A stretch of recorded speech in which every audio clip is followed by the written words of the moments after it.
तो hello guys, कैसे हैं आप लोग। आई होप बड़ी होंगे, अपनी लाइफ में एंजॉय कर रहे होंगे। पिछले इस वीडियो में आज बात करने वाला हूँ मैं पोस्टग्रेसक्यूएल में रो नंबर के बारे में। तो अगर मैं रो नंबर की बात करूँ तो यहाँ पे मैंने डेफिनेशन दे रखा है और कैसे इसका यूज़ किया जाता है और कैसे इसका क्वेरी में यूज़ करते हैं, वो सारी चीज़ें मैं आपको इस वीडियो में कवर करूँगा।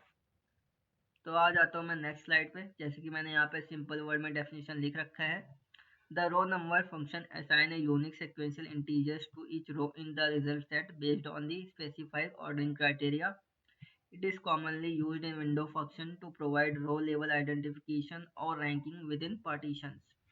तो अगर मैं बात करूँ, रो नंबर एक ऐसा विंडो फंक्शन है जो कि पोस्टग्रेसक्यूएल में यूज होता है और ये फंक्शन रो को एक यूनिक नंबर असाइन करता है और हर रो के अंदर जो आपकी क्वेरी होती है उसके अकॉर्डिंग इसको डिफाइन किया जाता है। तो आ जाता हूँ मैं नेक्स्ट स्लाइड पे। जैसे कि मैंने यहाँ पे रियल लाइफ एग्जांपल लिख रखा है। Let's say you have an employee database with a table name employees. आपके पास एक टेबल है एम्प्लॉय नेम का, containing information such as employee ID, department and salary. उसमें एम्प्लॉय के कई सारे इंफॉर्मेशन लिख रखे हैं, जैसे कि एम्प्लॉय आईडी है, डिपार्टमेंट है क्या है उसका, एचआर है, आईटी है क्या है, उसकी सैलरी क्या है, वो सारी इंफॉर्मेशन उसमें स्टोर है। उसके बाद you want to rank employee within each department based on their salary. तो आपको क्या करना है कि उस एम्प्लॉय को आप एक मतलब कह सकते हो डिपार्टमेंट बेस्ड आप ऐसा मतलब उसको देना चाहते हो रैंक, कि उसकी जो सैलरी है वो डिपार्टमेंट बेस में उसको आप रैंक प्रोवाइड करना चाहते हो। तो जिसकी हाई होगी उसको आप रैंक 1 दोगे, जिसकी सबसे लोएस्ट होगी उसकी सबसे लास्ट रैंक होगी। तो इस तरीके से आप उसको एक रैंक देना चाहते हो। तो आइए मैं दिखाता हूँ कैसे इसका यूज़ करते हैं प्रैक्टिकली। मैं आ जाता हूँ यहाँ पे पीजी एडमिन पे और यहाँ पे मैंने लिखा सेलेक्ट। इसके बाद मैंने यहाँ पे लिखा, इसको मैं अपर केस में कर देता हूँ, सेलेक्ट। इसके बाद मैंने यहाँ पे लिखा emp ID means employee ID, comma यहाँ पे मैंने दे दिया डिपार्टमेंट, उसका डिपार्टमेंट क्या है, सॉरी यहाँ पे डी होगा। इसके बाद मैंने यहाँ पे दे दिया सैलरी, उस पर्टिकुलर एम्प्लॉय की सैलरी क्या है, कॉमा यहाँ पे मैं लिखूंगा रोल नंबर जो कि हमारा विंडो फंक्शन है।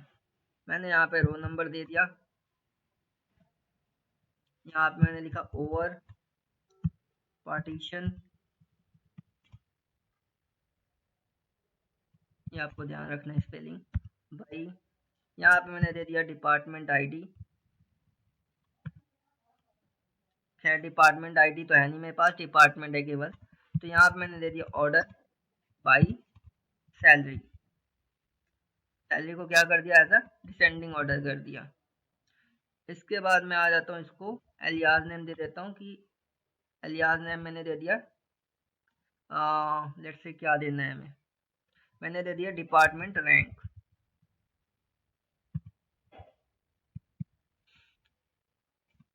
किससे ले रहे हैं, फ्रॉम एम्प्लॉइज। तो इस तरीके से आप ये क्वेरी राइट कर सकते हो। इसके बाद मैं इसको एग्जीक्यूट करता हूँ। तो यहाँ पे देखो एम्प्लॉय आईडी आ रहा है, डिपार्टमेंट आ रहा है, सैलरी आ रही है और डिपार्टमेंट का रैंक आ रहा है। मतलब कि ये जो बीए डिपार्टमेंट है, जो इसकी एम्प्लॉय आईडी 14 है, उसकी सैलरी कितनी है, 57,550। तो इस वजह से यहाँ पे रैंक 1 आ रहा है। तो जिसकी सैलरी सबसे ज़्यादा है डिपार्टमेंट वाइज, उस तरीके से यहाँ पे आ रहा है। अभी देखो यहाँ पे एचआर में देखो इसकी सैलरी क्या है, 85,000 समथिंग है।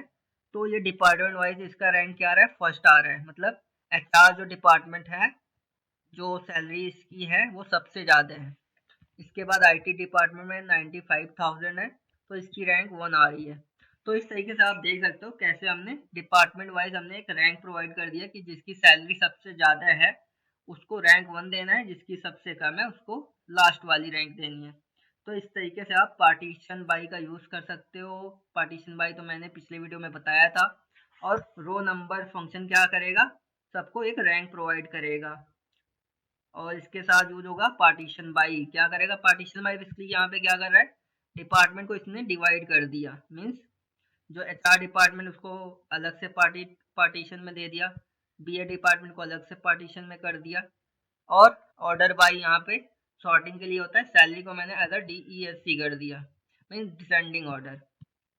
उसके बाद यहाँ मैंने एलियास नेम दे दिया, जस्ट यहाँ पे मैंने जो टेबल था वहाँ से मैंने डेटा रिट्रीव कर लिया। तो इस तरीके से आप क्वेरी राइट कर सकते हो।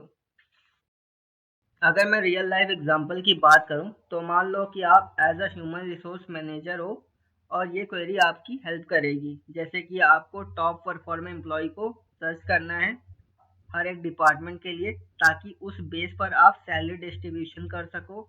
ये आपको डिसीजन मेकिंग में आपकी हेल्प भी कर सकता है, जैसे कि लेट्स से प्रमोशंस में, सैलरी एडजस्टमेंट में, या टैलेंट मैनेजमेंट स्ट्रेटजीज में।